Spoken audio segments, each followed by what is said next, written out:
Greetings. Thank you for attending this important event. Let me begin by commending Kirby Dick, the filmmaker of The Invisible War, as well as the organizations throughout our nation and across our state for hosting these screenings. This will help to bring about much-needed attention to the crisis of sexual assault in the military. Last year, nearly 3,200 cases of sexual assault in the military were reported. But that is only the tip of the iceberg. The true number of assaults may be 6 times higher.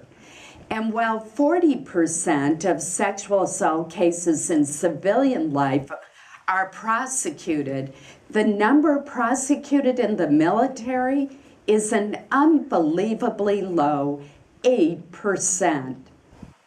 Now, to be sure, the overwhelming majority of our military personnel are law-abiding, honorable, conscientious, and respectful individuals. They are not rapists or harassers. It is for their sake that the pattern of covering up, blaming the victim, and failing to provide even the most basic protections must end. I am pleased to report that progress is being made, and that is a tribute to the survivors who have had the courage to come forward and relay what happened to them. Key provisions of a bill that I introduced called the STRONG Act have been signed into law. Because of these provisions, survivors of military sexual assault can now seek assistance with genuine confidentiality.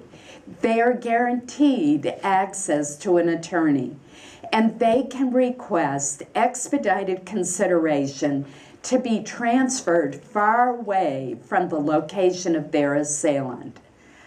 I was delighted to introduce that bill with Senator John Kerry. I was also pleased to be recognized with an award from the Service Women's Action Network for our bipartisan work to strengthen victim protections.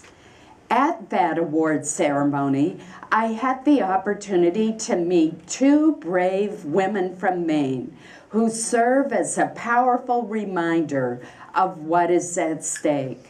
Temple Davis and Jennifer Norris both joined the military out of a desire to serve our country.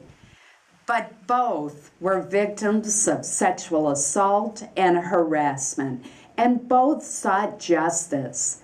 But instead, each of them was labeled as a troublemaker, denied advancement, and left the service. Today, they are courageous and determined advocates for change. We are making progress, but much more must be done to ensure that no woman or man who joins the military is denied the justice and the protections available to civilians. We must ensure accountability. But ultimately, we must end these sexual assaults.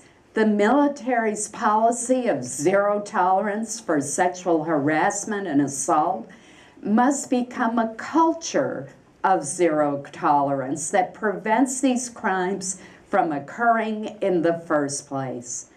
I want to assure you that I will continue to work with the survivors, my colleagues in the Senate, and our military leaders to end these assaults once and for all.